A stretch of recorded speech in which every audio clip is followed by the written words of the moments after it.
Imagine a world where everyday sounds feel physically overwhelming, where lights hit your eyes in a way that almost feels painful, and social interactions drain your energy like a slow leaking battery. For many autistic individuals, this isn't imagination, it's the reality of overwhelm.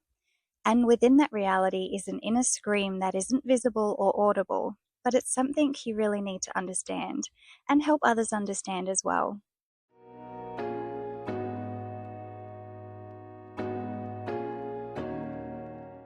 Hey everyone, welcome back to the channel. If you're new here, my name's Michelle and I'm an autistic woman raising 3 autistic kids with my ADHD husband. Before we get started, if I could please ask you to like, subscribe and tap that notification bell. It really does help the channel and our community grow.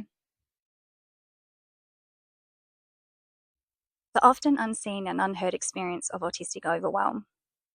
So let's get to this because this topic, well, it's a big one and also a personal one. Autistic overwhelm is one of those things that most people never see, or when they do see it, they completely misunderstand it. They might see someone shut down or zone out, or snap or cry, or walk away suddenly, and they assume it's rudeness, moodiness, oversensitivity, or even immaturity. But what's actually happening is so much deeper and so much more intense than most people realize.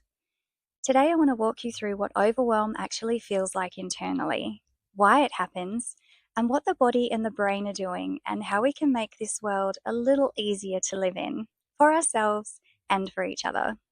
Unpacking the too much feeling. So let's define overwhelm. Autistic overwhelm isn't just stress. It's not just having a lot going on. It's the point where sensory, emotional, and cognitive input hits maximum capacity. And instead of expanding to fit more, the autistic brain basically goes, nope, we're done, shutting down. I guess if you can imagine if your brain was a cup and the world kept pouring and pouring and pouring into it. A neurotypical brain might stretch or redistribute things or temporarily block some of the input. But an autistic brain, the cup is already full from normal daily life. It fills from things most people don't even notice. And once it hits the brim, just more drops send everything overflowing. And I can't emphasize this enough. It's not a choice. It's not stubbornness. It's not a tantrum. It's neurological overload. The sensory avalanche. This is where things really build up, even when nothing big is happening. And what are the hidden inputs? Well, a lot of people think overwhelm comes from big things. Loud concerts, busy shopping centres, chaos. But honestly, it can usually be from the tiny things.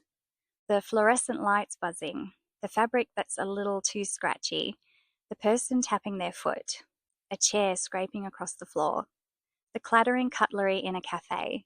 And for me personally, oh my gosh, distant conversations are my kryptonite. If I can hear 2 people talking over there and another sound is happening over here and you're talking to me at the same time, well, my brain doesn't filter any of it.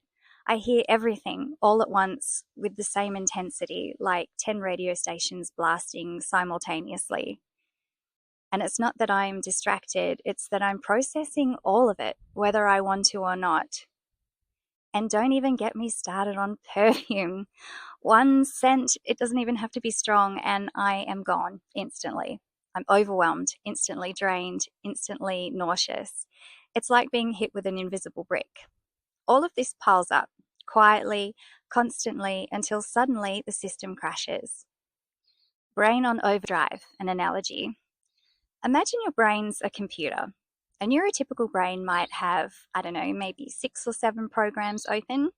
An autistic brain, we've got 14 tabs, 13 programs, and probably a hidden window playing music somewhere that we can't even find. And then someone says something simple like, well, where do you want to go for dinner? And the whole system just freezes. The spinning wheel comes up and Windows makes that error sound. Personal triggers and escalation. For me, the escalation to overwhelm can feel like this. A distant conversation chips away at my attention. Someone's perfume hits me unexpectedly. Lights are flickering overhead. My clothes aren't sitting right. A plane may be going over your head while you're trying to do a video. Someone asks a simple question. Another noise overlaps, and in my head, everything suddenly goes white. Not visually, but mentally. It's like my brain hits an emergency shutdown button. I can't speak, I can't think, I can't process, I can't respond. My inner voice goes silent.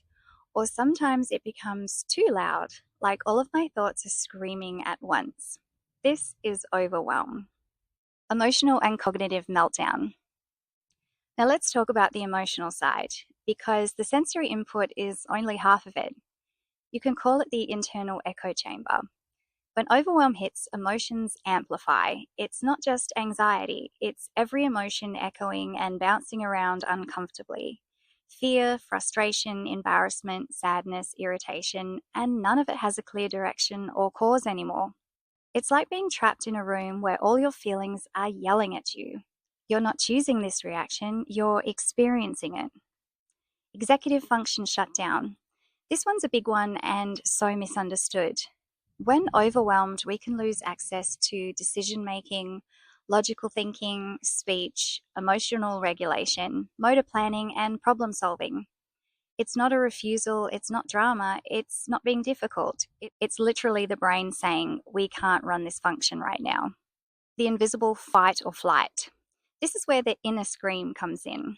During overwhelm, the body shifts into survival mode, even when nothing dangerous is happening externally.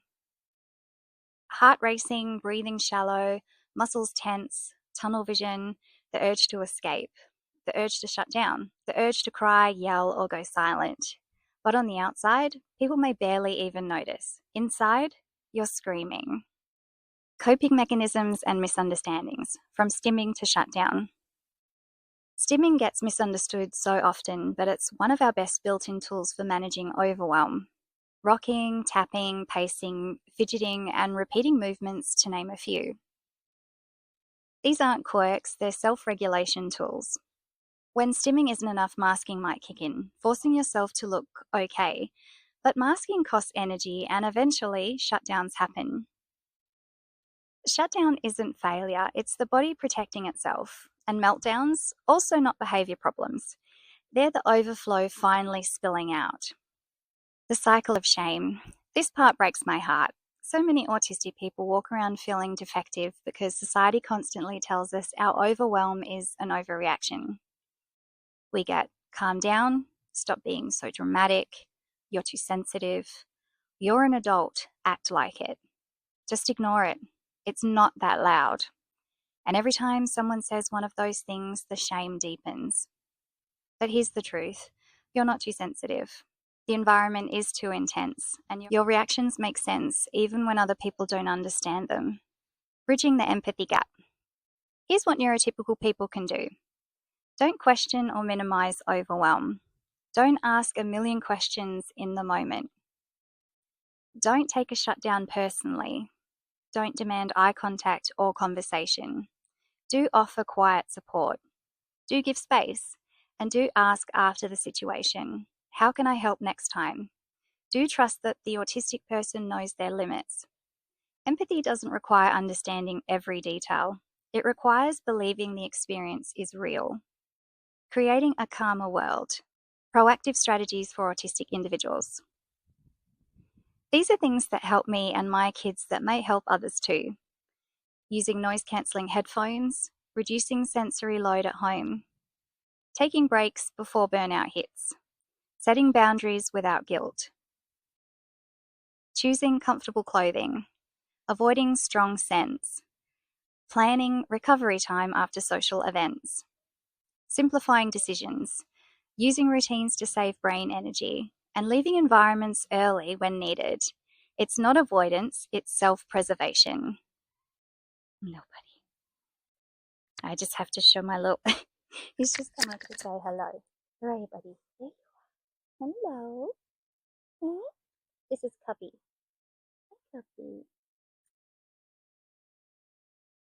So we were told that he wouldn't be alive for the last Christmas. So he is actually here going to celebrate another Christmas. So He has defied the odds and lived a full year past what the vet said he would, so that's pretty amazing. Supportive environments. Family, friends, educators, employers. Here's how you can help. Reduce unnecessary noise or lighting. Avoid strong scents. Communicate clearly and calmly. Give advance notice of changes. Provide quiet spaces. Allow breaks. Don't force participation. Respect sensory needs. Accept alternative communication methods and learn the person's specific triggers. These are just small accommodations that make a massive difference. The power of understanding. At the end of the day, autistic overwhelm isn't just being stressed, it's a whole body, whole brain shutdown triggered by an environment that wasn't designed for us. But when people understand what's happening, when they listen, support, and adjust, everything becomes just a little easier. We deserve to live in a world where our inner scream isn't invisible, where our overwhelm is seen, heard, and respected, where the goal isn't forcing us to cope harder, but creating environments that overwhelm us less. Thank you so much for watching and for taking the time to learn about something that so many autistic people struggle with in silence. The more we talk about overwhelm, the more we break down the shame and misunderstanding around it.